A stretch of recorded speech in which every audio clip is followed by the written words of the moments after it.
Mary Flower. In the last 2 weeks, I've been very busy. I'm going to show you a couple of these that you've probably somewhat seen before. I finished them, and I also made a couple of other ones that are simple and something you can do that's very easy. So I'll do those for a minute, but I did show some of this a couple weeks ago. These are my paper doll books. I've bound them with different colors of pretty color coordinated buttons for the outside. Some have larger buttons, but because this is thin, I use small. And I think I did do a quick flip through on this one. I will be adding things like little paper doll clothes tags to go in this, and I think I did show this, but I just wanted to do these really quick because I think some of these weren't finished, and these are just very, very simple. So just to let you know.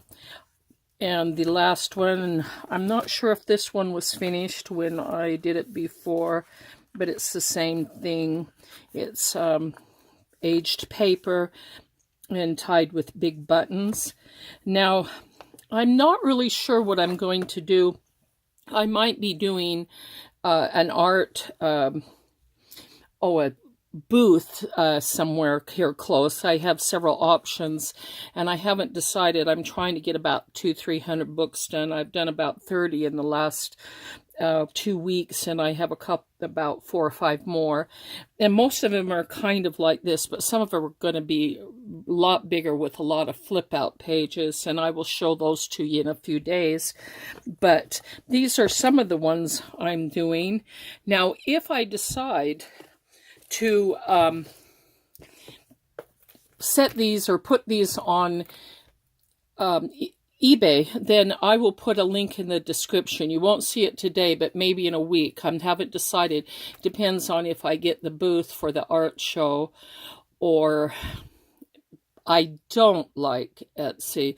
It's too difficult for me. I'm old school, and I've done eBay for a long time, and so that's what I do.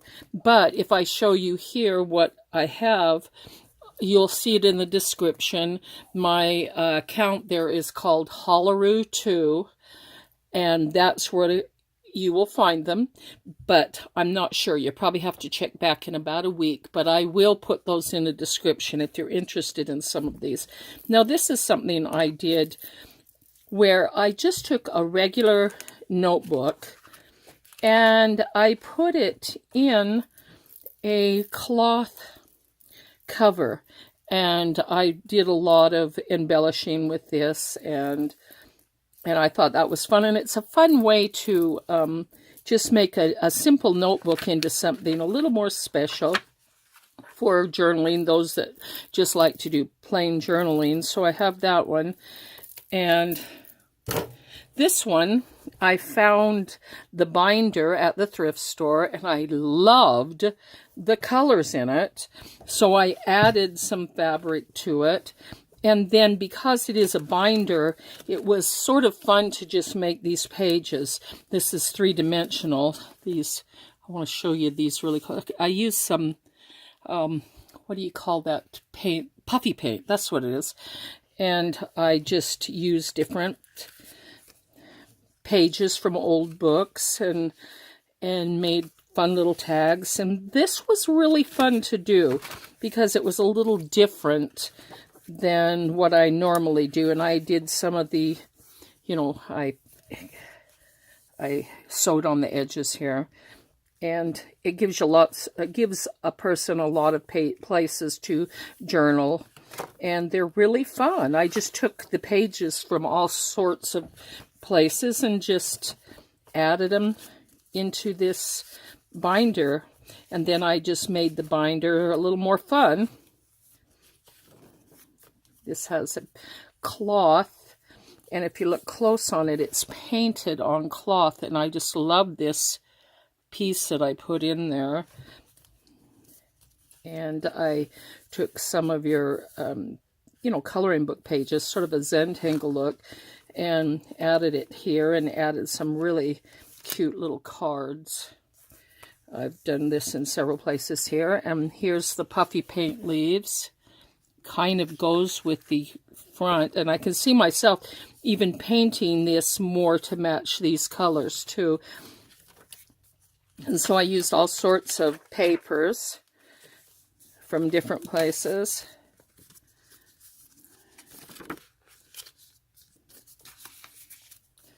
And I kind of like how this turned out. Another little card in there. This is a pocket that I just included in this. I made a bunch of these a while back.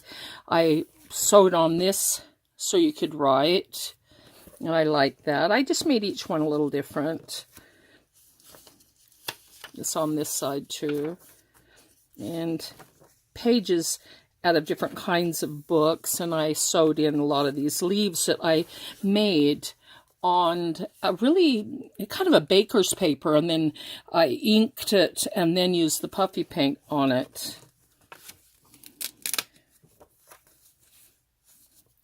I really like how this turned out. Here's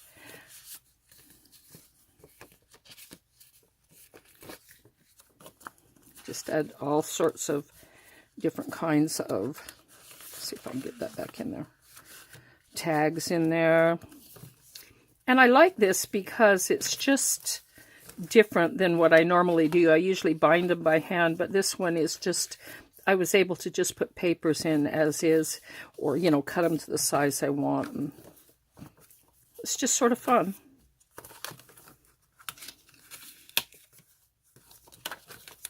Another little tag to hold tag there. I really like that. I used an old McGuffey book on that one.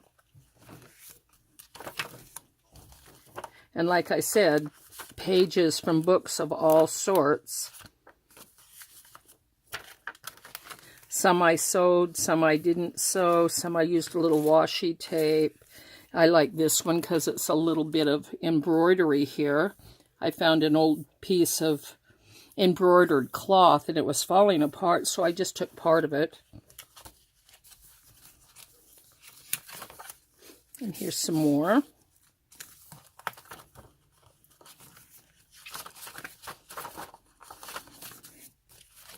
I tend to navigate, for the most part, I think this is really a beautiful page. I think it's from a children's book or something. I tend to navigate to about the 50s and 60s, but I will use all sorts of children's books. So I like how this one turned out. It's simple, but it's really colorful and happy. And so I wanted to show you those. Now, like I said, if you're interested in any of my books, please just wait a few days till I find out what I'm going to be doing with all my, I probably have 150 books, some small, some in different kinds. I have more of these I'm making, but they'll have, instead of just the notebook paper, I'm going to be making those really interesting like the others. And so check back in a week or two after I have found out whether I'm going to do the art shows. And because it hasn't come online, the two places that I like to take them to. And so I'm going to do a couple more. So that's just these, and even though you've seen them. So, okay, thank you. Give me a thumbs up and make a nice comment for me, please.